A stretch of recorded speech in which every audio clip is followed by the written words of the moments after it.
What's the most out-of-touch thing you've heard a person say? Africa is a country. In front of an Ethiopian who insisted that Africa is a continent. This and those puzzled people who meet African immigrants and wonder if they are hungry, thirsty, or are surprised/impressed that they know what civilization is. Recently got a new job that paid double what I used to make. When I resigned, my former boss told me money isn't everything, lol. I was only making minimum wage before. As a friend once said, money can't buy happiness, but I find that it makes misery so much more comfortable. That allowing ice fishing shacks would then give rise to prostitution. I live in a place where ice fishing is impossible and prostitution is legal. I don't understand how these two things could be linked. When a guy on AITA was upset his wife was making him babysit their infant too much, so he and his mom told her there'd be no more going out. He said him going out all the time was different than her going out, and when asked for clarification he said because she's better at changing diapers and getting the baby to sleep. It truly blows my mind that there are morons out there who think taking care of their own children is babysitting. I used to work for a minor aristocrat. Some advice he gave out, in absolute sincerity, over the years: don't take out a mortgage, whatever you do. Terrible things. You'll end up paying a lot more for your house, you know. The thing about a Bentley is that you have to have a crap car too.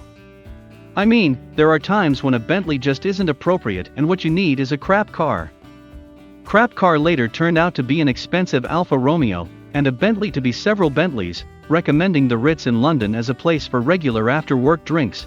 I don't know how anyone survives on their company salary alone. His salary was more than £300,000, $500,000 a year. I love the people that recommend buying a home using cash. The only average middle-class people that can do that are the ones that get $... when a richer relative dies. No one can save the hundreds of thousands necessary and save for retirement, pay for child care, health insurance, and all the other things that drag the middle-class family down in the US. The most unusual thing I heard from my friend is that he seriously thinks that menstruation doesn't exist. Wow, that would be one hell of a conspiracy, and to what end? Had a millionaire tell me it was so great that even though we could all be making much more than we were at our non-profit, we stayed for the kids because who needs money when your job is rewarding? Plot twist. He was a board member who controlled our salaries. I was barely making enough to scrape by. Edit. WHOA this blew up, lol. I know there is a lot of hate for non-profits here, but I do want to clarify that for the most part one truly loved the people and kids I worked with, and the organization itself was a community staple that did a lot of good with the minimal funds we had. And we did have some awesome board members. But others were a bit out of touch, this being the worst example, haha. That sentiment is everywhere in non-profits, sadly. Worked for a non-profit. They cut everyone's hours by 10% across the board. Hurt, but everyone survived. Then we had a hurricane and they paid us for those days off, which everyone appreciated. They then mailed us each a letter saying we were lucky they cut our hours, or we wouldn't have gotten that, so be grateful. Non-profits doesn't mean non-assholes. Sort of tangential. Back in college the entire class had a 10-minute argument with one student who didn't understand that not every country has citizenship by birth laws like the US does. The professor held off jumping in for about 5 minutes to watch us explain it to her, but couldn't take it anymore and figured the student would finally believe it when she said it. Nope, she started arguing with the professor too. The total out of touch part came when she finally conceded with, well, that's stupid. They should just do things the way we do them here. I was working at a school for the kids of the 1% and we were discussing what a millionaire was. One example I gave was owning property or assets worth $1 million or over, and the kid replied, oh, so everyone is a millionaire then. A relative of mine was a teacher at a high-end private school. When asked by her preschool kids what she'd do on her summer vacation, she said she'd catch up on some books, go see some movies, go to the park, etc. One of them asked, you don't go to your summer home? He told me as long as you're dating someone better looking than you, you're going to have to get used to me being hit on or having something on the side. You're going to have to date an ugly guy for that loyalty shit. Of all the insanity of this quote, the thing that gets me is the casual equating of something that cannot be controlled, me being hit on, with the opposite, me having someone on the side. It's like, look, as long as we live in an area with a lot of flowers, sometimes I'm going to get allergies or murder people. I was telling my boss how proud I was my husband got a new job, He's legally blind, and she proceeds to tell me that she wishes she had a disability, so she could just get handed a job. Had to walk away F4OM that one. I wish we could make work from home possible for our business, but unfortunately we cannot sit in a meeting over Zoom, poolside, while working from home. I wish we could make work from home possible for our business, but unfortunately we cannot sit in a meeting over Zoom, poolside, while working from home. I had a manager very anti-work from home or being sick or anything while I was there. Shortly after I left, her dad got sick, who lived across the country, and she was able to work remotely off and on for months to help out. I am glad she was able to do that, but there is no way she would have let anyone else. I despise her to this day. The president/dean/whatever of the university my wife used to work at threatened to outsource their entire IT department when, during the height of the pandemic pre-vaccines, one of them said, "Why do we still have to come to campus when we can do our work at home?" Super thankful she's not there anymore. I don't know why you would go to a community college when you can go to a university. Said by a high school guidance counselor giving a lecture on college admissions essays and applications in my senior AP English class after I asked naively if there's anything I had to do for community college.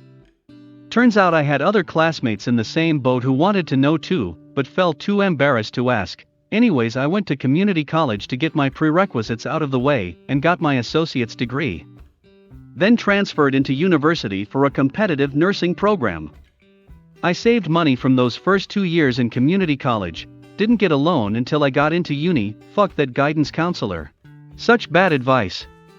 I went to a school in a wealthy area and the guidance counselor would tell us to go to community college, get straight A's, and an automatic acceptance into the local Ivy League school. If you can get the grades, it really is the best call financially. That's my plan currently. Partly for the above, it's cheaper for when I want to go to a 4-year, but also because I'm not 100% sure that I'm going to go down the education route, and I don't want to get into an expensive college just to drop out with debt. The company owes you nothing, you owe the company everything. My boss, after I worked for 4 years in the company. I used to work for a guy who owned a temporary employment agency.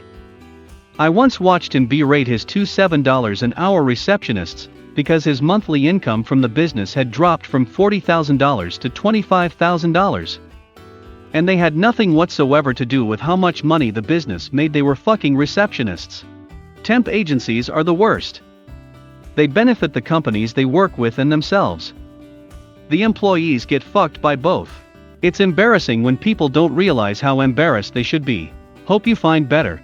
Thanks for the award, kind stranger. Why don't you live on disability? As a response to disabled people complaining about local government cutting back programs designed for making gainful employment accessible. Like and subscribe if you are enjoying the video, brought to you by Reddit Vids. Why are you still living at home at 23? Just buy a house. Coming from someone whose parents bought her a house. Have a friend whose wealthy parents paid for his schooling, his rent, his startup, his car, and his down payment. He asked when we were finally going to buy a house because renting is such a waste of money. My son is 26. Still lives at home. He'd have to work approximately 3.5 full-time jobs to afford a house in this absurd market. Hell, I couldn't afford the house I live in now in this market. My house is currently valued at over twice what my mortgage is for, but if I sold it, I couldn't afford to get another. I attended a typical rich kid's high school, as one of the non-rich kids, at least to the standards of the environment I was in. The amount of asinine, delusional shit I heard on the daily made my skin crawl sometimes. When my ex-friend turned 16, her parents gave her one of their Beamers. The thing was maybe 5 years old. She nonstop complained at the fact her parents had the audacity to give her a used car instead of buying her the new Audi she wanted. One day, she was on another diatribe about how much her parents sucked for giving her a hand-me-down car, and I snapped and told her that she should be grateful her parents had the means to give her own car in the first place, let alone a luxury vehicle. Her response? Well, it isn't my problem your parents don't work hard enough. Face with rolling eyes, I was a peasant who shared one of my parents' cars or took the bus. Sarcasm. A year ago we were putting offers on houses, and our budget was low compared to what was available, and the realtor would ask, well, can't your parents help pitch in? LOL, which makes me think a lot of people are lucky enough for their parents to help with the home buying process, but yeah, not us. Going through that now. Everyone in that industry thinks we could get a gift. Bitch, even if they died I wouldn't get anything from my parents. Sorry. It's frustrating. I don't understand why you bother renting an apartment. Just buy a house. My dad, who hadn't purchased a house since 1993, my advice to my younger colleagues is to buy a house in the year 2000 like I did.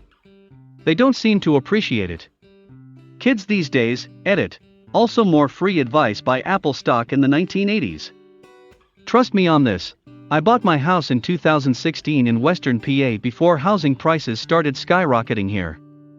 My house has had a 60% increase in value in those 6 years. If I sold, I'd get more money back than what I paid in mortgage payments the past 6 years. Even more absurd, per Zillow my house has increased in value $6,500 plus in the last 30 days. My boss told me that the leasing of our company car is ending, and I could buy it for really cheap if I want it. Really cheap meant 20,000 euros for him. He pays me 750 euros a month. I'm still in training, that's why it's so little, and I live on my own, and have a car, so basically I'd have to work about 2 years for this really cheap car without spending a cent on anything. Man, this just pisses me off so much. Like, I get that rich people simply have no idea what it's like to live on a limited income. But your boss literally pays you your wage, he knows exactly how much you make. So what, he can't do basic fucking addition to realize this isn't cheap? Fuck me man, some people. When I used to help a charity, we'd get people donating literal rags, torn t-shirts and ruined trousers for the homeless, saying it's good for somebody. No, it's not. These are worse than the clothes they are currently wearing. Why do some people think homeless people want junk? Don't they deserve something nice? Thank you for watching. Please consider subscribing for more stories from your favorite subreddits.